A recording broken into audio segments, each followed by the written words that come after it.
এ রে আরে আরে আরে দেখবি চা গাছে নতুন পাতি বাইর আছে। এ বিনু আয় দেখবি গো।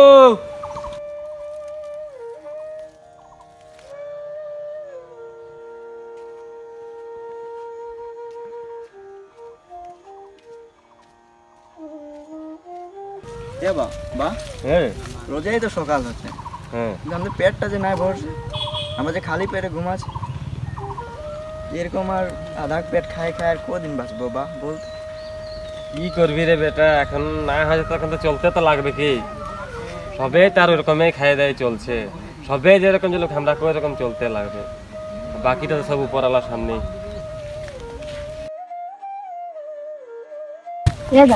তুই বাপের সাথে সকালবেলা কি শুরু করেছি, ভিতরে ভিতরে লাগাইছি। চা শ্রমিকের দুঃখ কষ্টটা কি মানুষ বুঝে? আমরা খাইলে খাই নাইলে নাই, সারাদিন এমনি থাকি, কেউ তো আর দেখতে না আসে না। আমরা খাইলে খাই নাইলে নাই, আমরাকে তো কাম করতেই লাগবে, আমরাকে তো আর কেউ নাই দেখতে। এরা কোথায় গেল সকাল সকালবেলা? কামে যাতে দেরি হচ্ছে না। নাই বিনু, বিনু গো, এ দীপক, এ তোর বাবা কাঁ গেল রে? কামে যাবো না? নাই দেরি হচ্ছে না? খানি পিনি নাই খেতে হবে, কতক্ষণ অপেক্ষা করবো আরো? এবা মায়ে ডাকছে, কামে যাবো, চল। হ্যাঁ চ চ, দেরি হয়ে যাচ্ছে, খাবো যেতে লাগবে, তোরা কই স্কুল স্কুল যেতে লাগবে, ভালো করে পড়ালেখা করবি।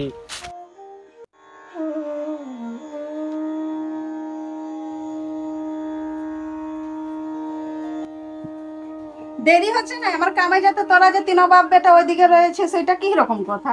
লে খায় না জলদি জলদি। কম ঘরটা খাতো শান্তি নাই, ইয়ার দিয়েছে খাতে, বল না। খা রে খা, খাবি না? ভাইলে রয়েছি যে এগুলা নেই খাতে লাগবে।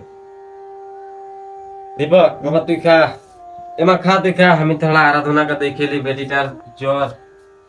এমা কই গো, তুই বেটা নেই জ্বর? কই বেটি গাই তো তাহলে তো বেটা নেই জ্বর, দেখ না একদম ডাক্তার উক্তারও দেখাতে লাগবে, বেশি জ্বরটা বেড়ে গেছে রে দীপক। বেটা নেই জ্বর রে, ওষুধও নাই খেয়ে, ওষুধও আনতে হবে, ডাক্তারও দেখাতে লাগবে, বেশি জ্বর। দে থোড়া দেহি মুছে দে, মুছে দে, দেখি এখন দিয়ে দিয়েছি তো, কিছু একটা তো ব্যবস্থা করতে লাগবে। এমা বেশি জ্বর লাগছে, বেশি খারাপ লাগছে?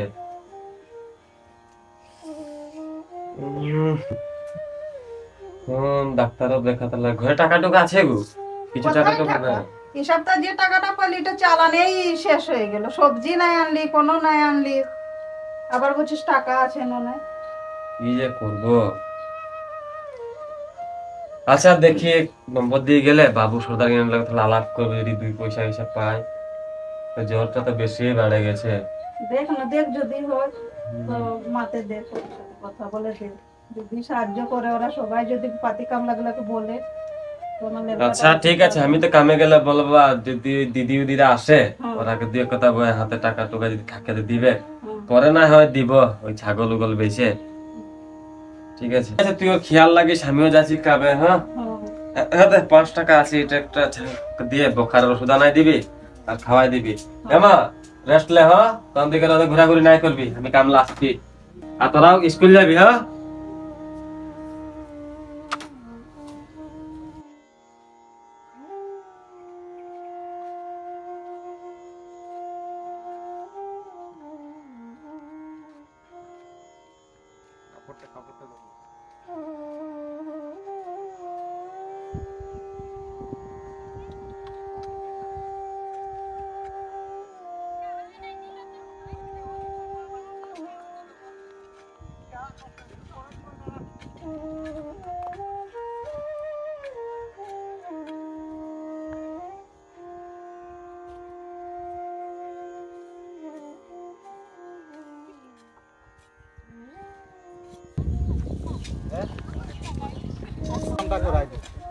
আমরা তো ভালো করে করছি, কিন্তু টাকা পয়সা তো সাহেব বাবু দিছে না ক্লিয়ার।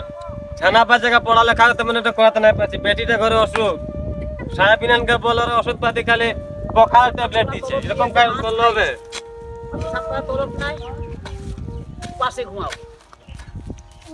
যতবার খালি হসপিটালে যাচ্ছি খালি একটা করে বোখারের ওষুধ দিচ্ছে আব্বাজে খাওয়াইতে।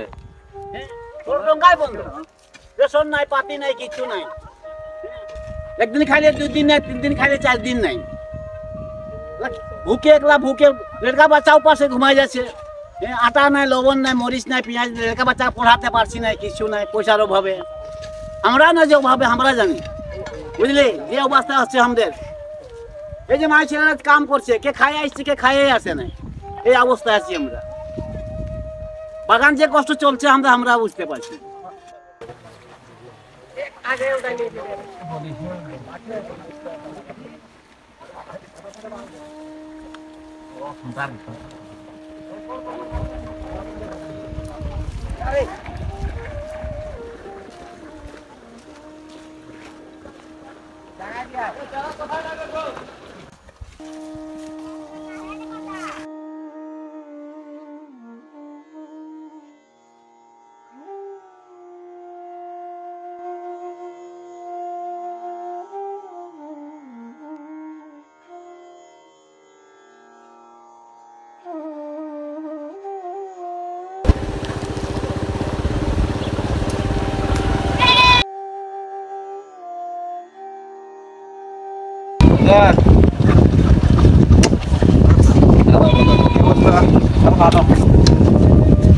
ওদের তো দেখতেছি ওরা কথা বলতে বেশি কাজ করতে কম।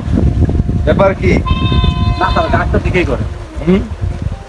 সপ্তাহ শেষে তো তলবটা আনার জন্য একদম খুব পাগল করে মারে। হ্যাঁ, হাফ তলবে যে কাজ করতে আছে এটাই বেশি। তলব তো সেটা কি বলবো আর, ওরা তো কথা বলতেছে বেশি, কাজ করে কম। আচ্ছা, একটু ভালো করে দেখো। ঠিক আছে? জি স্যার। ঠিক আছে, আমি আসি। আদাব। আদাব।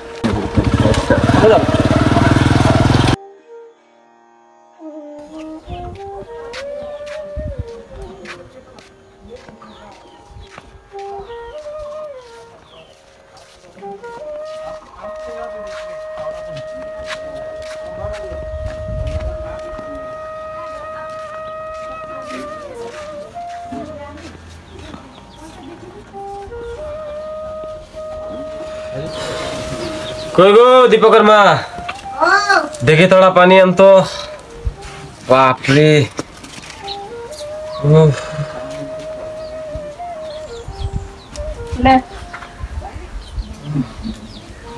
কি খবর? ছানাটার বোখার ওখার কমলো? কোথায় কমছে, লড়কাটার বোখার বাড়ছে। ও ঝাও আনেছিলি, একটু নিয়ে করাইলি নাই, কোনো খবর নাই, বোখারটা বাড়িয়ে আছে।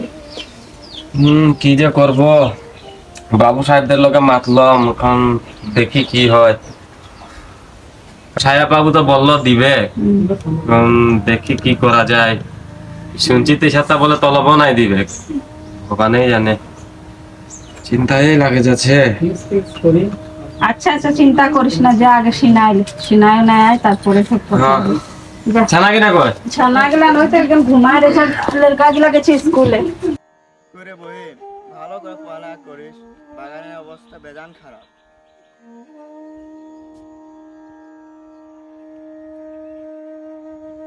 কাকি গো, কোথায় যাচ্ছি গো?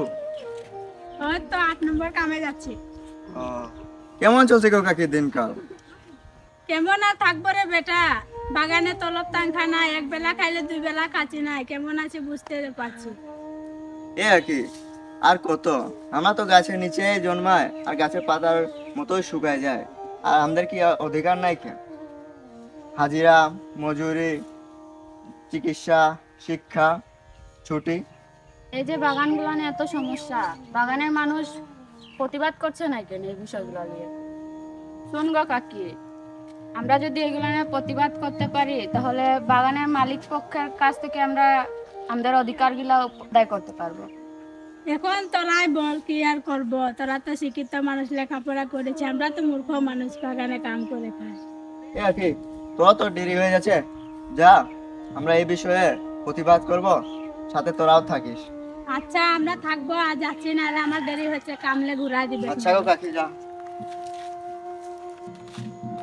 দেবা বাগো, কি লাগে রে? বাগানের যে অবস্থা, মনে হয় এখন আমাদেরকে প্রতিবাদ করতে হবে। ওরে মা, সারা জীবন তো বেজান সহ্য করলাম, তোরা ছোট ছোট ছিলি, পড়ালেখা করে এখন শিক্ষিত হয়েছিস, এখন তো আমাদের সব ক্ষেত্রেই সমস্যা। এখন তোরা যেটা করবি আমি তোদের লগে আছি। দুনিয়ার মজনু, আমাদের দাবি আমাদের দাবি, আমাদের দাবি আমাদের দাবি, আমাদের দাবি। সবাইকে বলছি, আজকে আমরা আন্দোলনের ডাক দিয়েছি। বাগানের যে পরিস্থিতি, আমরা একবেলা খাইলে একবেলা না খেয়ে থাকছি, তো আমরা সবাই সাহেবের কাছে জড়ো হব। সবাই একতা হয়ে কেউ কাউকে হিংসা নিন্দা না করে আমরা আমাদের ন্যায্য দাবি আদায়ের জন্য আন্দোলন করবো সাহেবের কাছ থেকে। তো তোমরা সবাই একটু বলবে সাহেবকে যে আমাদের দাবি দিতে হবে, আমাদের দাবি মানতে হবে, আমাদের চিকিৎসা, বাসস্থান, শিক্ষা, এগুলোর দাবি সবটার দাবি করতে হবে সাহেবের কাছ থেকে, ঠিক আছে? নতুবা বাগান বন্ধ থাকবে, নাহলে বাগান বন্ধ থাকবে। সবাই সাহস করে বাবু সাহেবের সাথে কথা বলবি, আমাদের দাবি ওরা দিতেই হবে, কারণ না দিলে আমাদের কাম বন্ধ, আমরা কামে কাজে না যাবো। কারণ পেটে পাথর ঢুকাই তো আমরা কাম করতে নাই পারবো না, তো আমরা ভাত খাই কাম করতে লাগবে, তো আমরা তোলা পাইলে না কাম করবো। তো সাহেব বাবু আইলে তো সাহস করে সবাই কথা বলবি।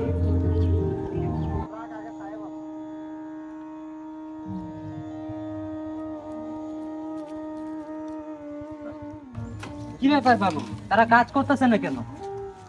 এই তোমরা কাজ করো না কেন?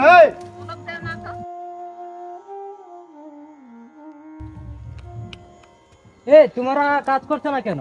কি সমস্যা তোমাদের? স্যার, আমরা কাজ করব, কিন্তু আমাদের দাবিগুলো আগে মানতে হবে। আমাদের দাবি মানতে হবে, মানতে হবে। তোমাদের কি কি দাবি আছে? তোমরা কি চাইছো কি? আর আমাদের তো অনেক দাবি দাবা আছে স্যার, আমরা তো অনেক আগে থেকেই আমাদের হাজিরা বোনাস নিয়ে অনেক চিন্তিত আছি। আমাদের এখানে দেওয়া হয় 178 টাকা, যেটা করে আমাদের ছেলে মেয়েদের পড়ালেখা তো দূরের কথা, পেটের খানিদানি পর্যন্ত স্যার হয় না। তারপর রয়েছে শিক্ষা, চিকিৎসা, সব ক্ষেত্রে প্রতি ক্ষেত্রে আমাদের বিভিন্ন জায়গায় বিভিন্ন নির্যাতন হতে হয় স্যার, আমাদের তো কেউ দেখে না। আমাদের বাগানের যে একটা অবস্থা স্যার, তারপরে এই যে বাসা আমাদের ঘর দেখেন স্যার, অনেকের ঘর ভাঙ্গা একবারে, কি বলবো স্যার, একবারে শুধু কাজের উপর চলছে বর্তমান জীবনটা। এখানে এভাবে করলে তো স্যার আমাদের তো পেট চলবে না, আমাদের ছেলে মেয়েদের তো আরো ভবিষ্যৎ আছে। স্যার কি করবো, আপনারা এমন ভাবে একটা সিদ্ধান্ত নেন যাতে সেই সিদ্ধান্তের উপরে আমরা চলাফেরা করতে পারি এবং আমরা একটু স্বাধীনতাভাবে চলতে পারি স্যার। দুই পেট যদি খাই আমরা কাজই করতে না পারলাম, কি কাজ করলাম আমরা স্যার? আর কিভাবে কাজ করবো? স্যার, আমরা মানুষ ভিখারি নয়, ন্যায় চাই, ভিক্ষা নয়। আমাদের দাবি মানতে হবে, মানতে হবে, মানতে হবে, আমাদের দাবি মানতে হবে, মানতে হবে, মানতে হবে, আমাদের দাবি মানতে হবে, মানতে হবে, মানতে হবে। আচ্ছা ঠিক আছে, আমি মালিক পক্ষদের সাথে আলাপ করব, আর তোমাদের দাবা দাবি যত আছে এটা দ্রুত ফিল আপ করার চেষ্টা করব। তোমরা চিন্তা করো না, আমরা আছি। আচ্ছা ঠিক আছে, আমি গেলাম, কাজ আপনারা চলমান রাখেন।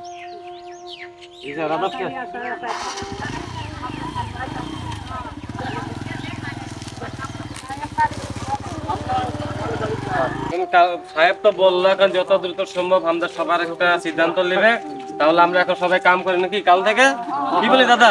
ঠিক আছে, তাহলে চল সবাই আমার ঘরে চল। ঠিক আছে।